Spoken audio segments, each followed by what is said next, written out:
de tous ces rebondissements, mais je veux vraiment interviewer Joe Menech qui a beaucoup de choses à dire ce soir. Donc je vais le réinviter, notre ami Joe la menace. Joe. Ah là, Joe. Allez, j'espère que ça va marcher, Joe.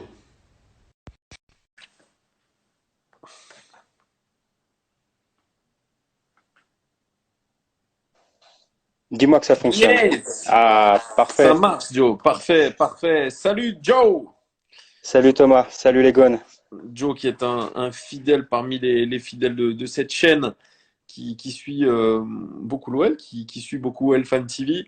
C'est pour ça que j'aimerais avoir ta réaction par rapport au fait que l'Olympique lyonnais ne participera à aucune Coupe d'Europe la saison prochaine, si et seulement si elle ne remporte pas la Ligue des Champions qui reste tout de même programmée en août.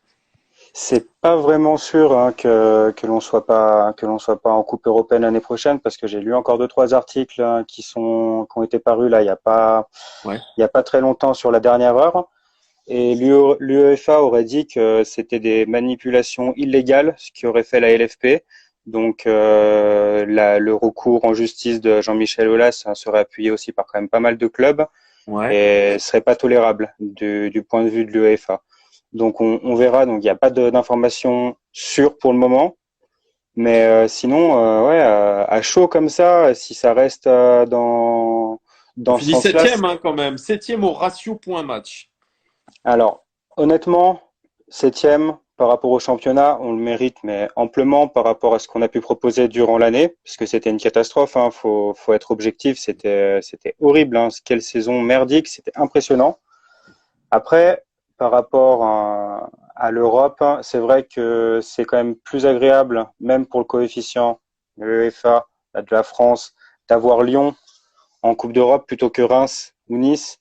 Je casse pas du sucre hein, sur Nice ou quoi que ce soit, hein, même parce que Nice a quand même un très très beau projet sportif là. Donc c'est bien pour eux, ils l'auraient mérité, mais voilà, on pourrait aller plus loin que ce que proposera sûrement Nice ou Reims.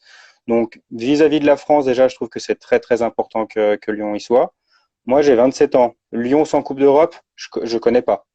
Donc, C'est vrai ce que tu dis, c'est important, puisque ça serait la première fois en 24 ans, si je me trompe pas, que l'OL ne serait pas européen. Donc, ce qui est à dire, c'est un véritable tremblement de terre. En tout cas, totalement. même d'un point de vue sportif, c'est sûr. D'un point de vue financier, c'est absolument catastrophique. Là, je mettais en ligne une vidéo que j'avais faite de mon pote Hugues, qui est calé au niveau financier, m'avait dit que s'il n'y avait pas de Coupe d'Europe, on repartait 4 à 5 ans en arrière en termes de développement. C'est-à-dire que c'est gravissime. C'est-à-dire que l'argent de la Ligue des Champions, l'argent que génère une Coupe d'Europe, mais aujourd'hui, c'est difficilement récupérable, ou alors dans les 5 ans à venir. Et il faudra aussi faire du trading de joueurs. Donc, effectivement, c'est grave. Ouais, complètement. Puis même, déjà, ça nous décrédibilise.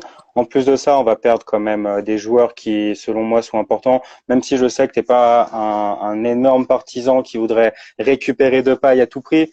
Moi, je trouve que c'est un joueur qui apporte énormément au club, qui a un potentiel footballistique qui est juste énormissime. Cette année, j'ai trouvé qu'il avait pris quelques responsabilités. Il allait de l'avant. C'était vraiment lui notre meneur de jeu et également notre leader technique. Après, dans les vestiaires, je sais pas comment ça se passe. Je pense plus qu'un Lopez serait proche d'un Capitana. Mais c'est vrai qu'il apportait énormément sur le terrain. Il a été décisif dans plein de matchs. Et moi, ça m'embêterait de le voir partir alors que on pourrait voir des belles choses, un bel avenir avec lui. Après, il y a l'euro qui va arriver. La crise sanitaire qui est en train d'exploser, c'est vrai que on n'est pas sûr qu'il parte non plus. Mais quand on sait le potentiel d'un Memphis Depay, ça m'étonnerait pas qu'il y ait des grosses écuries Ouais, qui mais soient très intéressées. après, je suis d'accord avec toi, mais Memphis Depay, c'est un gros salaire, forcément. On lui a Mhm. proposé une prolongation de contrat. Forcément, il y a une augmentation de salaire. Est-ce que aujourd'hui, je sais pas, après je suis pas dans les comptes de l'Olympique Lyonnais, est-ce que aujourd'hui, sans Coupe d'Europe, c'est pas suicidaire de complètement bouleverser la grille salariale établie alors que tu n'as pas de Coupe d'Europe? Franchement. C'est possible. Aujourd'hui, Après, ça va sur le être plan financier, les vaches maigres, hein, surtout avec la crise économique qui arrive, une grosse crise mhm. économique. attention, c'est compliqué. Là, on va demander vraiment à des joueurs qui sont attachés au maillot de rester avec nous. Mais forcément, ceux qui vont coûter trop cher, ça va être compliqué. Bah après, tu vois, moi j'aurais plutôt équilibré parce qu'au lieu de faire sauter un Depay qui a quand même un gros salaire mais qui sur le Ouais. terrain il se bouge le cul, ben des Cornet, des Traoré, enfin, j'en passe des meilleurs, tout ça, tout ça on y sort. Ça sert à Mais rien. Il y a comment, des ah, voilà, postes, moi c'est ce que je disais dans ma vidéo, mais il y en a certains qui me disent, mais comment tu veux les dégager, les types? Comment tu veux les dégager? Quel club aujourd'hui mais est intéressé par ce genre de joueur? je sais pas, je sais pas. Après, je pense qu'un Traoré pourrait être susceptible de partir dans un autre club. Un Cornet, j'ai du mal à voir un Cornet partir. Thiago Mendes qui m'a fait vomir Il va cette rester, saison, Thiago. il va rester, mais je pense qu'il faut lui Anderson aussi. donner quand même une chance. Anderson, enfin, je pense qu'il est juste en énorme manque de confiance. Ce joueur, il a eu un gros blocage dès le début d'année. Et je pense même que ça a commencé avec son but contre son camp. Le but contre son camp, c'était quoi? C'était contre Liverpool, hein? Ouais, Ouais, c'était contre effectivement. Liverpool. Franchement, déjà d'entrée de jeu, je pense qu'il a perdu confiance. Mais il a du potentiel. Je pense pas que Flo Maurice l'ait fait venir comme ça sans qu'il ait un potentiel football énorme. Mais voilà, moi c'est tous les Cornell et Traoré. Putain, j'ai perdu son nom qui joue avec Marsal, la réserve. Raphaël.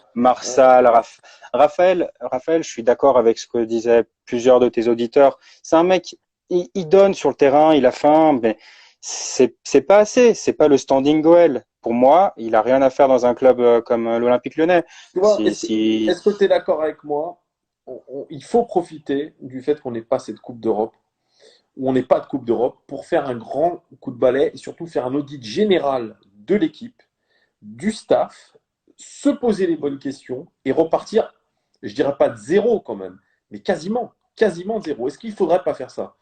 Ben, moi, je pense que si nous n'allons pas sur une Coupe européenne l'année prochaine, ça Mhm. pourrait être un positif pour Lyon. Mais par contre, c'est vrai qu'il y a du positif et il y a du négatif. Le positif, c'est qu'on va pouvoir faire jouer peut-être un peu plus les jeunes. On va peut-être pouvoir se reconcentrer vraiment sur le championnat et arrêter de vouloir faire briller notre petite starlet, toutes nos petites starlets sur les matchs européens. Parce que quand on voit des Aouar qui ont un potentiel exceptionnel et qui nous sort des matchs fous en Coupe d'Europe et qui contre, je sais pas, des Amiens ou je ne sais quoi, des matchs catastrophiques où il marche, où il souffle, avec un body language qui est juste ignoble. Tu le regardes, il est là. Enfin, c'est. Alors, attends, Joe, il y a un de mes suiveurs, là je lisais les commentaires sur ma vidéo, il me disait, c'est peut-être aussi un problème de mentalité, l'Olympique lyonnais. Et je le Mais répète c'est, parce que je le c'est dis ça. souvent par rapport aux faibles informations que je récupère, mais quand j'avais croisé Antonin Da Fonseca, qui était l'ancien préparateur physique en chef de l'Olympique lyonnais, Mhm. quand je l'ai croisé à la Croix-Rousse en début de saison, il y avait Silvino, il m'a dit, tu sais quoi? Il y a un problème de mentalité dans cette équipe. De toute façon, il y a toujours eu un problème de mentalité à l'Olympique Lyonnais et c'est pas demain, la veille, que tu vas faire changer tout ça. Mais c'est le vrai problème aujourd'hui à l'OL, c'est la mentalité des joueurs. Alors, est-ce que c'est une mentalité qu'on leur inculque depuis tout jeune au centre de formation? Qu'est-ce qui se passe, quoi? Parce que quand on te dit que c'est une mentalité et que tu ne peux pas la changer, il y a un vrai problème. Franchement. Ah, mais je suis complètement d'accord avec toi. Et puis après, je t'avoue que le staff actuel, pour moi, ne pourront pas changer ça. C'est pas un mec comme Rudy Garcia qui arrivera à faire bouger les choses à ce niveau-là. Il nous manque, même si on a Paul Rangoni, qui peut-être fait du boulot en interne, ça je le sais pas du tout, hein. Mais pour moi, J'aimerais il bien nous manque savoir, un moi, tu vois, c'est préparateur ouais. mental. Hmm. Ouais, parce que tu disais qu'il faisait un peu enfin, selon toi, il faisait un petit peu le travail d'un C'est un coach préparateur mental. mental. Alors, je pense qu'il peut être positif à ce niveau-là, mais selon moi, hein, c'est personnel, je pense qu'il faudrait vraiment une personne qui serait à ce poste-là, qui bosserait vraiment la mentalité de ses joueurs, parce qu'il y en a certains, c'est pas possible, c'est pas possible, c'est Non, pas je suis digne complètement d'un d'accord. standing de club Je suis européen. complètement d'accord. Je suis complètement d'accord. D'ailleurs, on est dépassé là-dessus. Tu vois, des clubs allemands comme Leipzig, ils ont une équipe dédiée, des psychologues. Liverpool aussi. C'est là où Ah, on on est voit là, hein. le retard qu'on a au niveau du staff. Moi, je rejoins beaucoup de gens qui disent que on a un staff qui est pas assez compétent. Et c'est le problème aussi avec Jean-Michel Aulas, c'est qu'il ne veut pas tout bouleverser. Moi, je dirais, ça suffit maintenant, des Batik, les Cassapa, ça englobe même Grégory Coupet, c'est con à dire, parce qu'il fait sûrement du bon boulot, mais Ah, il c'est peut-être le seul que représente, je garderais. ouais, je suis un petit peu d'accord, mais ça représente aussi, si tu veux, cet ancien staff. Moi, je suis pas d'accord. Je suis pas d'accord pour que Sonny Anderson revienne aussi dans le staff des attaquants. C'est pas possible non plus. Antonin Da Fonseca, il est là depuis ad vitam aeternam. Il était préparateur physique chez les féminines. C'est plus possible maintenant. Donc moi, si vraiment on doit repartir de quasiment zéro, on doit se séparer de Rudy Garcia, ce que je doute. Eh bien, moi, je pense qu'il faut un grand coup de balai. Moi, c'est mon point de vue. Il va falloir arrêter avec cette stratégie lyonnaise qui est en train de montrer ses limites. Ah, mais je suis complètement d'accord. Faudrait taper un grand coup dans la fourmilière, comme tu le disais.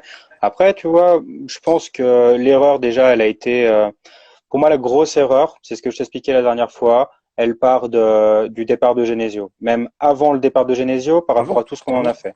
Avant le départ de Genesio. Mais c'est vrai que le problème des supporters qui ont amené trop rapidement le départ de Genesio, pour moi, ça a été un chamboulement qui était trop rapide pour l'Olympique Lyonnais et on en a payé les pots cassés. Parce que quand on voyait que des pétitions tournaient avant même que Genesio ait fait un match, on ne peut pas juger une personne sur ses capacités sans avoir vu ce qu'il pouvait faire sur le terrain. Alors Et après, honnêtement, à la défaveur de Genesio, il a bien savonné la planche, paraît-il, de Hubert Fournier. Il a fait un jeu de maître un petit peu en interne pour essayer de se placer. Mais il y a des tensions en interne. Enfin, c'est pas moi qui le dis, c'est Romain Molina, etc. C'est qu'il y a le clan Gérard Houllier et il y a le clan Genesio, Florian Maurice, les Lyonnais, quoi. Il y a cette c'est ça. opposition entre du Gérard Houllier et le clan des Lyonnais, qui est en train, aujourd'hui, de s'amenuiser. Mais il en reste beaucoup dans le staff. Et je pense que vraiment, si on veut changer la donne, ça passe par un changement d'entraîneur. Forcément. Et Même un si je changement de doute, staff. tu me donneras après ton avis là-dessus. Est-ce que Garcia ou non va rester? Mais moi, ça passe par un changement d'entraîneur. Et comme je dis, je le répète, mais c'est ce que veulent la plupart des supporters lyonnais, c'est un entraîneur qui arrive avec des idées, un projet de jeu, une identité. Aujourd'hui, c'est un mot-clé. Je suis d'accord que, tu vois, il y a 10 ans en arrière, on aurait peut-être, en tant que supporter, on n'aurait pas dit, ah, je veux un coach avec un projet de jeu, une identité. Mais aujourd'hui, tu sais, les supporters, ils se sont professionnalisés. Et puis même sur les réseaux sociaux, il y a tout qui abonde, il y a des Totalement. statistiques, etc. Mais je suis d'accord, on veut un projet de jeu, une identité, on veut savoir comment on joue. Et je pense que ça serait intéressant de savoir, tu vois, si j'avais un joueur en interview, lui demander, c'est quoi le projet de jeu de ton coach? Bah, il peut Enfin, seulement chercher, il n'y en a pas, donc alors oui, ouais, c'est ouais, clair. voilà, il y en a pas. Enfin, en tout cas, moi, je l'ai pas entendu. J'ai pas entendu nous parler comme Silvino nous l'avait dit à l'époque. Je veux jouer en 4-3-3, presser haut avec intensité. Je l'ai jamais entendu ça. Non, mais complètement. Mais il n'a pas de projet de jeu, je pense qu'il cherche encore et il est complètement largué. Il est dépassé, Rudy Garcia. Il était pas fait pour ce job. On lui a demandé de venir en urgence pour avoir des résultats rapides, pour nous sauver, nous sortir un peu la tête sous l'eau, chose Mais qui n'a pas du tout été faite. c'est dans la tête. C'est-à-dire que c'est un type, quand tu regardes les vidéos d'OL Play après les matchs, enfin, les coulisses plutôt des matchs, Mhm. le discours est bon de Rudy Garcia. Mais il De a une très bonne motivation, communication, de choses comme ça. Mais c'est de la motivation, pure et dure. Je pense complètement. que c'est quelqu'un qui a un bon discours de motivation, et encore, peut-être que ça rentre par une oreille, ça sort par l'autre aussi, j'en sais rien. Mais C'est en tout possible cas, aussi. pour un entraîneur qui est passé par l'AS Roma, je pense que quand même dans le championnat italien, tu es obligé d'avoir un sacré sens tactique. Là, c'est un peu léger quand même. Ah, c'est carrément léger, c'est carrément léger. Je pense que il faudrait quelqu'un qui déjà tienne vraiment les joueurs, leur dise que s'il n'est pas content, bah tu sais quoi, tu vas aller faire un tour en réserve. Parce que moi, des Thiago Mendes Ça, on le voit plus, ça, on le voit qui, plus. on le voit plus faire, mais moi, Thiago Ah, Mendes, je l'aurais mis à la réserve pendant un petit mois pour lui faire ouais, comprendre qu'il ouais, fallait qu'il sorte les doigts du cul. ouais. Et il y en a pas, il y a pas que lui, hein. Il y en a plusieurs, hein. Moi, des Traoré et tout, à la période où c'était catastrophique, Traoré, moi aussi, je l'aurais foutu à la réserve. Je suis pas coach, hein. Mais il faut de la discipline et l'amour du maillot. Tu l'as pas, t'as ni l'un ni l'autre. Hop, tu dégages. Il y a d'autres personnes qui ont plus d'envie que toi. Je suis désolé, hein, mais même des gars comme Marsal, tout ça, qui sont sur le côté, c'est dégueulasse. Bah, tu vois, moi, j'aurais pris le parti pris de mettre Marsal un petit peu en réserve et puis mettre le petit Bar à sa place pour leur montrer aussi qu'il y a les jeunes derrière qui poussent, qui frappent à la porte et qui pourraient les remplacer. Parce que ça, Après, on le voit plus et c'est un gros problème, je pense. il y a des choses qu'on maîtrise pas sur les jeunes, je pense. Tu vois, je pense Je qu'il pense y a des aussi. trucs vraiment, on vit pas au quotidien avec le groupe dont on fait des suppositions en tant que supporter. Moi, j'ai pas d'infos, perso, voilà. Je suis plutôt un commentateur. Je suis comme toi, Joe, ou comme vous Mm. tous. Je suis un commentateur de ce que je vois, mais j'ai pas forcément d'infos. Si j'avais des infos, je serais peut-être journaliste ou autre. Mais ce que je vois, ce que j'entends la plupart du temps quand il y a des questions sur les jeunes, notamment Solé, notamment Barre, notamment Cacré, notamment Cherki ou Gouiri, eh bien, à chaque fois, tu t'entends dire Rudy Garcia qui sont pas prêts. En tout cas, qui sont pas meilleurs à l'entraînement que les titulaires habituels. C'est ça qui est assez flippant. C'est-à-dire que vraiment, Rudy Garcia voit pas de différence entre ces jeunes-là et enfin, voit une différence de niveau, pardon, entre ces jeunes-là et les titulaires habituels. C'est la raison, je pense. Toi, tu me dis Barre. On a beaucoup parlé de Barre, surtout sur les réseaux sociaux. Barre, alors, je connais pas le réel niveau de ce mec, vraiment. Moi, alors, je vais faire une petite anecdote. Je l'ai croisé à la sortie d'un match avec ses parents. Et Mhm. c'est un match catastrophique, je crois, on venait de le perdre. Alors, je sais plus lequel c'était, mais un match vraiment minable. On en a vécu cette saison, mais un match Ouais, minable il y en a après, eu trop. où le comportement des joueurs avait été cata. Je le croise à la sortie avec ses parents. Et oui, c'était pour te dire, on avait été tellement minable. J'étais dans les loges. Et dans les loges, tu sais que.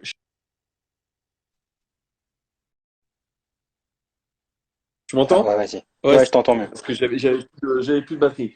Et en gros, dans les loges, ceux qui participent à tout ça, à la fin des matchs, ils ont le droit d'avoir une séance de dédicace avec un ou deux joueurs. Ce Mhm. soir-là, il devait y avoir Cacré et Cherki. Les deux ne sont pas venus, soi-disant pour des raisons, voilà. Mais en fait, ils voulaient pas se mêler aux supporters parce que bah, ils avaient une défaite, etc. Ils avaient la mort, etc. Donc la réaction des supporters qui étaient présents, notamment des enfants, ça a été terrible. Du genre, ils nous respectent pas, déjà. Et moi, je croise le petit bar avec ses parents. Et je lui dis, putain, c'est pas possible. À gauche, il n'y a personne, parce qu'il est arrière gauche, je crois. À gauche, tu as ta place, tu la mérites, etc. Comment ça se fait que tu n'es pas titulaire? Et ses parents me répondent, ouais, c'est bizarre. Garcia ne fait pas confiance aux jeunes. Et on va même te dire autre chose. Il parle pas avec les jeunes. Il parle pas. Qui parle avec les jeunes à l'Olympique lyonnais, eh ben, c'est l'adjoint de Rudy Garcia. Ouais, Donc, mais ça, c'est pas normal. C'est pas normal. Parce que tu as plein de coachs, des grands coachs, qui justement ont des yeux sur la réserve, sur les U19, etc., jusqu'au U15. Garcia, il a un œil, tu vois, il a son adjoint, il y a un autre mec qui travaille pour lui, pour les jeunes. Lui, il s'en fiche. Il travaille pas avec ces mecs-là. Il est pas très proche des jeunes. Et Barre, par contre, moi, je l'ai trouvé très timide. Alors après, bon, c'est un jeune, machin, on se connaissait pas. Mais je l'ai trouvé, tu sais, genre très renfermé, très mal. Je me suis pas dit, ce mec-là, dans la personnalité qu'il doit montrer, bah, je l'ai pas senti prêt pour jouer les matchs de Ligue 1. Je te promets, hein. Parce que Ça, même je si tu es comprends. jeune, tu dois un petit peu transpirer un petit peu ça, le caractère, l'envie. Bah, quand je l'ai parlé, j'ai vu un mec qui avait la capuche sur la tête comme ça, qui regardait même pas, qui me regardait même pas qu'il faisait ça. Alors j'ai bien croire qu'il y avait des grands joueurs qui étaient timides, que c'était Bien Zidane, sûr. mais j'ai pas senti de caractère chez lui. Et j'ai peur que Cacré, ça soit pareil. Manque de caractère, tu vois ce que je veux dire? Après Cacré, tu vois, moi, je suis énormément la nationale et c'est pour ça que j'ai un peu un regard sur les jeunes qui est différent. Mais Cacré, je le regardais même jouer avant qu'il rentre dans le groupe national et c'est un joueur qui était déjà tout le temps au Capitana. C'est un joueur qui, dans les vestiaires, D'accord? assume son autorité et pousse vraiment son équipe. Sérieux? Et ouais, c'est quelqu'un qui a quand même du caractère, Cacré. Enfin, du caractère. C'est quand même quelqu'un qui porte le brassard et qui le porte bien. D'accord. Après, selon moi, Cacré, il est effacé par rapport à la concurrence qu'il y a aussi au milieu de terrain. Et surtout maintenant, il y a Guimarães qui est arrivé. Ça va lui faire beaucoup d'ombre. Mais on aurait dû, vu la saison qu'on a fait, on aurait dû lui laisser peut-être un peu plus la chance, quitte à perdre des matchs. De tous les cas, des matchs où on en a perdu tellement Mais que ça valait le coup de le faire jouer. la, Après, la comme tu gestion, dis, elle est. on n'est pas coach, donc on peut pas vraiment avoir l'objectivité que Rudy Garcia aurait. Mais je pense qu'il y a quand même quelque chose d'assez bizarre, même par rapport à la gestion de John Lucas. John Lucas qui a été quand même assez performant à chaque fois qu'il a eu une prestation sur le terrain, il a été bon. Alors, est-ce que dans la tête, ça suit pas? C'est possible. Mais pour moi, un joueur qui est bon, il doit jouer. Alors, Et à chaque fois qu'on l'a vu, il était bon. il y a autre chose qui rentre en ligne de compte et qu'on ne sait pas, c'est les jeux d'agents. Allô, mon joueur doit jouer. Il y Ça a nous des clauses dans dépasse. les contrats, etc. Il y a des coups de pression. Ça, on le sait. On le sait, et je vais même te dire quelque chose. Enfin, je l'avais déjà dit sur cette chaîne, je me répète, mais c'est pas grave. J'ai croisé en fin de saison dernière Jérémy Morel. Ouais. Je lui dis, mais comment ça se fait qu'il y a certains joueurs qui jouent et d'autres qui sont sur le banc en permanence? Il me dit, c'est pas Bruno Genesio qui fait l'équipe, ça vient d'au-dessus. Ah, mais Voilà ce qu'il m'a ça, c'est dit. pas normal. C'est très clair. Hein. Vous me croyez pas. Il m'a dit texto, c'est pas Bruno Genesio qui fait l'équipe, ça vient de plus haut. Qui c'est plus haut? Ça peut être Gérard Roulier ou ça peut être Les agents. des pressions d'agents, etc. pour faire jouer leur poulain. Et Forcément. Molina le dit très bien, ça, hein, que de toute façon, il y a plein d'équipes qui sont gangrénées par rapport au jeu d'agents, parce que les agents font pression. Mais voilà, enfin, moi, je comprends pas comment on peut pas laisser place au coaching de n'importe quel coach, hein, que ce soit Rudy Garcia, que ce soit Silvino, que ce soit n'importe qui. On doit faire confiance au coach. Si le coach dit telle personne joue, si ça vient encore brasser de l'air en parallèle pour venir par rapport à c'est toute une question financière, c'est ça le problème. C'est quand les agents s'en mêlent, eux, ils voient un numéro, c'est du pognon. Donc le joueur et la qualité de ce qu'il pourra apporter à l'équipe, ça ils s'en foutent. Ils s'en foutent. C'est pour ça qu'un Cacré, aujourd'hui, sa gestion, elle est plus que contestable. À un moment donné, il avait fait des bons matchs, il le fait.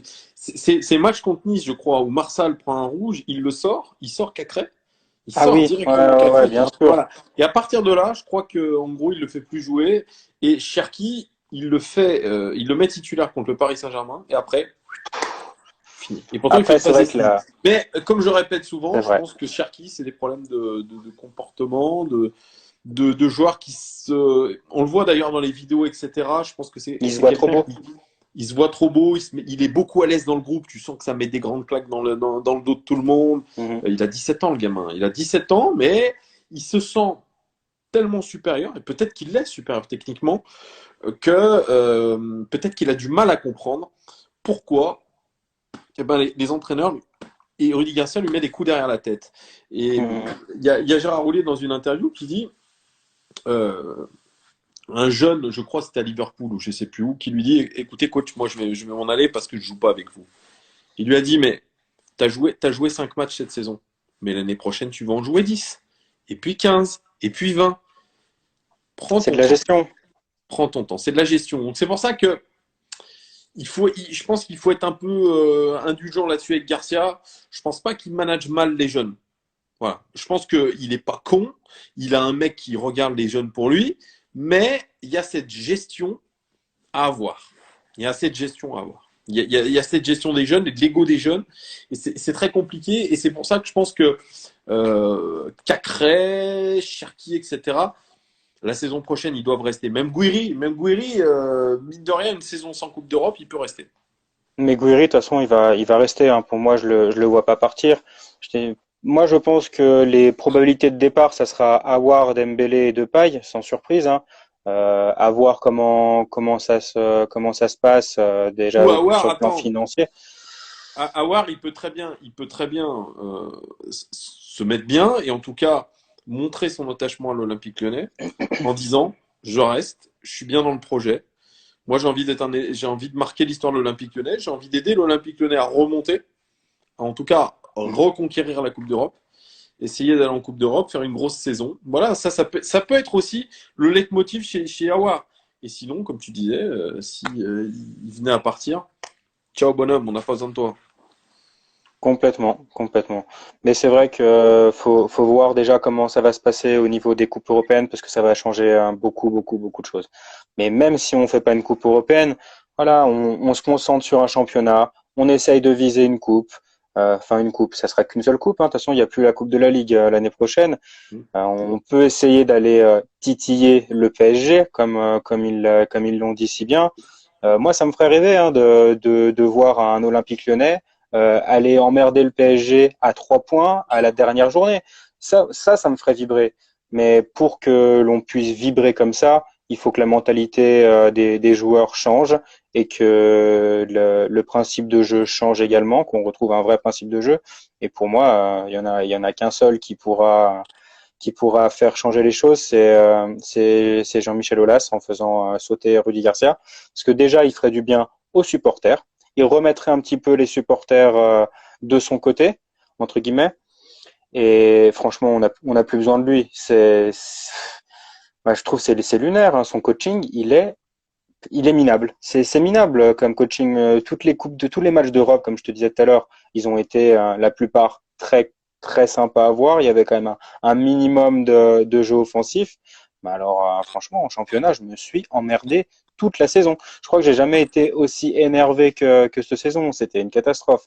Lundi matin, tu vas au boulot, tu fais la gueule parce que voilà quoi, c'était tout le temps pareil. Les matchs se ressemblaient, c'était la même chose. Je suis complètement d'accord avec toi, mais il l'avait dit, Jean-Michel Aulas, il faudrait que la foudre s'abatte sur l'Olympique, sur l'OL pour que Rudy Garcia. C'est fait. Hein. Mais est-ce que ça, on peut dire que c'est la foudre qui s'est abattue? Peut-être. Peut-être, mais derrière, il y a aussi la question de savoir qui on prend comme coach. Alors, j'ai lu pas mal de trucs qui disaient, putain, j'ai perdu son nom, le coach de Dortmund. Ah, Lucien Favre. Lucien Favre. Il y a beaucoup de personnes en interne qui auraient dit à Jean-Michel Aulas, ouais. Après, moi, je crois pas une seconde, à moins qu'on lui propose un salaire démesuré, etc. Je pense que c'est du pipeau, mais tu vois, il nous faudra un coach de ce profil-là. Ou la Julian Nagelsmann, mais ça, c'est des coachs qui sont imprenables. Mais moi, c'est ce que je disais, je me répète encore, mais le Ralf Rangnick, c'est ce qu'il nous fallait. C'est tout. Ralf Rangnick, c'est ce qu'il nous fallait. Sauf qu'il fallait virer Juninho et lui laisser les clés du camion. Et aujourd'hui, je crois même pas que Jean-Michel Aulas se dit qu'il faut laisser les clés du camion. Il te parle surtout d'une année Juninho, l'an 1 de Juninho.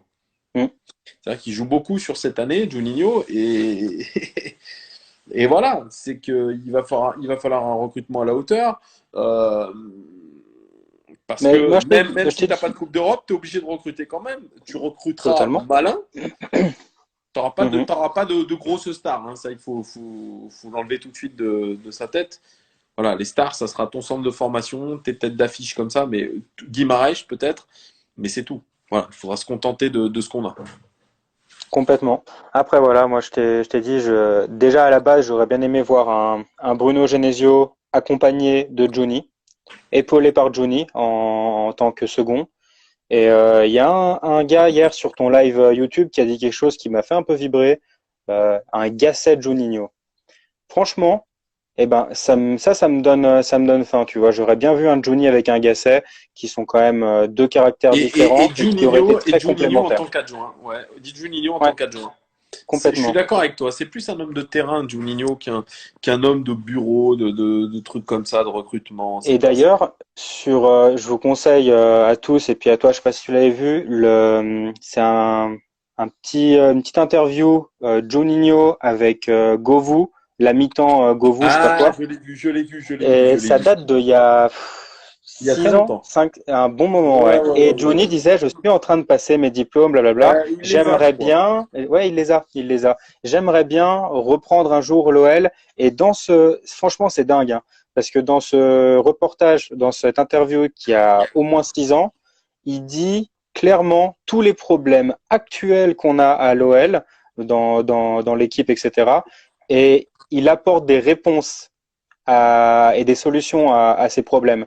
Et franchement, quand j'ai re-regardé le reportage il y a quelques jours en arrière, là, je me suis dit, tu vois, j'aurais bien vu le petit Johnny à côté de Gasset. Mais Gasset, il serait pas venu sans Laurent Blanc, c'est un peu ça. Puis il y a l'histoire particulière.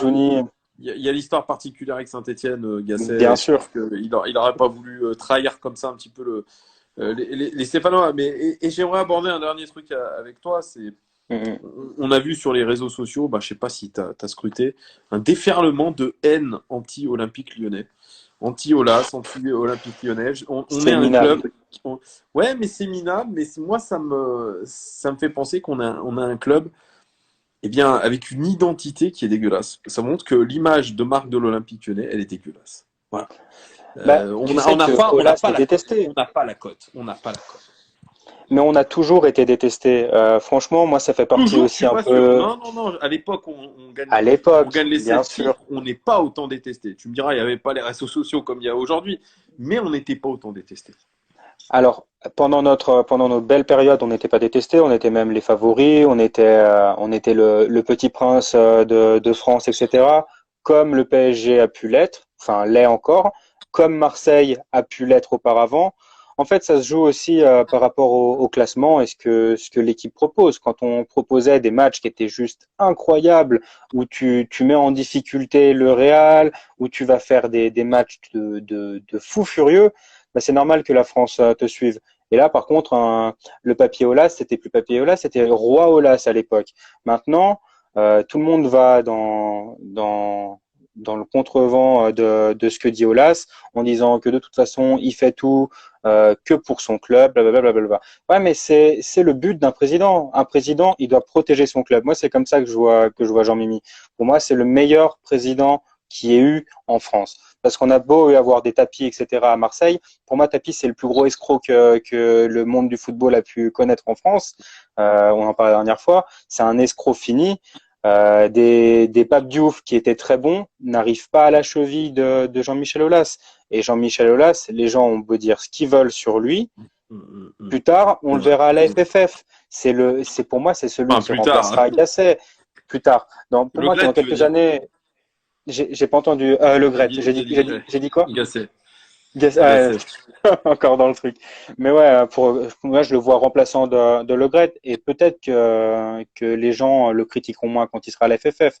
Mais voilà, moi, je sais il y a bien 10, 15 ans que l'OL, ouais, 10 bonnes années que l'OL est critiqué. On est tous détestés. Moi, ça me fait bien rigoler et je suis bien content quand on pète une équipe qui nous clash toute l'année. Ça fait partie du truc, hein, mais on pourra pas changer les gens et les réseaux Ouais, on n'a pas sociaux la cote. Mais nous de toute fait façon, beaucoup de Lyon est une choses ville aussi. bourgeoise. Lyon est une ville bourgeoise. Les Lyonnais sont des bourgeois. L'OL, qui ai eu un petit peu l'occasion de voir un petit peu ça de l'intérieur, je peux te dire que c'est très compliqué d'y pénétrer. C'est un système, même, je vais dire, c'est une organisation qui est digne du système soviétique. Hein, tu sais, il y a un seul Complètement. décideur, le seul décideur, le dernier décideur, c'est Jean-Michel Aulas. Mais derrière, t'as je ne sais combien de sbires en dessous. C'est affolant. C'est affolant ce club. C'est affolant ce club. Et c'est Complètement. peut-être pour ça c'est peut-être pour ça qu'on n'est pas aimé. Voilà, tout Et simplement. après, je t'avoue que moi, ce que les gens y pensent, hein, ça, ça me passe au-dessus. Hein. Tu sais, moi, dans mes veines, ça coule rouge et bleu, donc Où ça les restera dons comme ça. sont la En nos couleur couleurs, hein, lyonnais et notre cœur. Hein. et notre cœur. Bref, c'était très intéressant, Joe, de t'avoir déjà en image. Merci, merci. En Ouais, son. ben, pour une fois qu'on a réussi, Ouais, t'inquiète, c'est bon. ouais. Non, on a trouvé Ouais. l'astuce. Hein. Et franchement, c'était très très cool. Donc, merci à toi. J'espère que je vais pouvoir récupérer cette vidéo et la mettre sur YouTube. C'était Je t'en très prie. intéressant. Et donc, voilà, les gones. 21h51, il est temps pour moi de tirer ma révérence ce soir. On fera bien évidemment d'autres lives, hein. Ça sera intéressant, même avec toi, Joe, de refaire des interviews parce que Pas de souci. la saison est terminée, mais je pense que on va pouvoir parler rumeurs. Il y aura des choses, il y a des recours qui vont tomber aussi. Voilà, bref, Il y a toujours des choses à dire. il y a toujours des choses à dire. Voilà, voilà. Bonne soirée à tous. Merci d'avoir suivi tous le live, c'était très cool. À très vite, les gones. Ciao, ciao, Ciao, ciao. ciao.